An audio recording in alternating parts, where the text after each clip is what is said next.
এক বছর পার করল কালের কণ্ঠ মাল্টিমিডিয়া পরিবার। খুব অল্প সময়ে কালের কণ্ঠ মাল্টিমিডিয়া পেয়েছে অগণিত দর্শক শ্রোতার ভালোবাসা, অর্জন করেছে আস্থা। সত্যে তথ্যে সবার আগে স্লোগান নিয়ে কালের কণ্ঠ মাল্টিমিডিয়ার এই পথ চলা। সবার ভালোবাসায় দুর্বার গতিতে এগিয়ে চলেছে এই বিভাগ।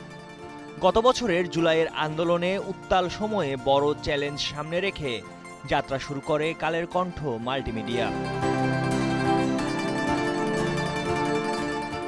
১ জুলাই বর্ষপূর্তির আয়োজনে কালের কণ্ঠ মাল্টিমিডিয়া অফিস প্রাঙ্গণে বিরাজ করে উৎসবমুখর পরিবেশ।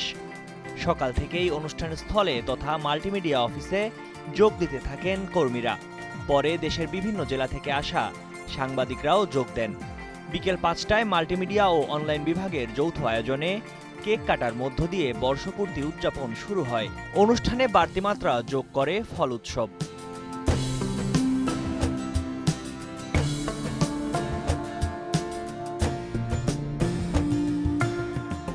আম, জাম, কাঁঠাল, লটকন, কলা, ড্রাগন, আনারস সহ নানা ধরনের ফলের পসরা ছিল ফল উৎসবে।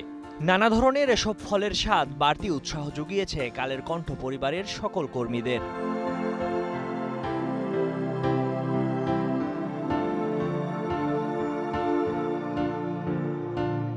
অনুষ্ঠানে উপস্থিত ছিলেন বসুন্ধরা গ্রুপের vice chairman Safwan Sobhan, east West media গ্রুপের ব্যবস্থাপনা পরিচালক গিয়াসউদ্দিন রিমন, কালের কণ্ঠের সম্পাদক ও জাতীয় প্রেস ক্লাবের সভাপতি কবি হাসান হাফিজ, বাংলাদেশ প্রতিদিনের ভারপ্রাপ্ত সম্পাদক আবু তাহের, কালের কণ্ঠের প্রকাশক ময়নাল হোসেন, বসুন্ধরা গ্রুপের চেয়ারম্যানের মিডিয়া উপদেষ্টা আব্দুল বারী ও বসুন্ধরা গ্রুপের উপদেষ্টা শেখ মুজিবুর রহমান ইকবাল, বাংলাদেশ প্রতিদিনের নির্বাহী সম্পাদক মঞ্জুরুল ইসলাম, কালের কণ্ঠের নির্বাহী সম্পাদক হায়দার আলী এবং নিউজ 24-এর নির্বাহী সম্পাদক ফরহাদুল ইসলাম ফরিদ সহ কালের কণ্ঠের জ্যেষ্ঠ সাংবাদিক ও কর্মকর্তাবৃন্দ।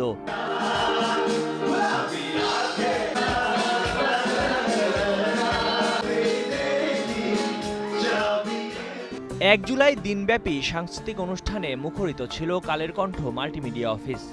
সব শেষে মাল্টিমিডিয়া ও অনলাইন বিভাগের সব কর্মী ও সাংবাদিকদের অংশগ্রহণে আয়োজিত হয় র্যাফেল ড্র। ময়ূখ ইসলাম, কালের কণ্ঠ।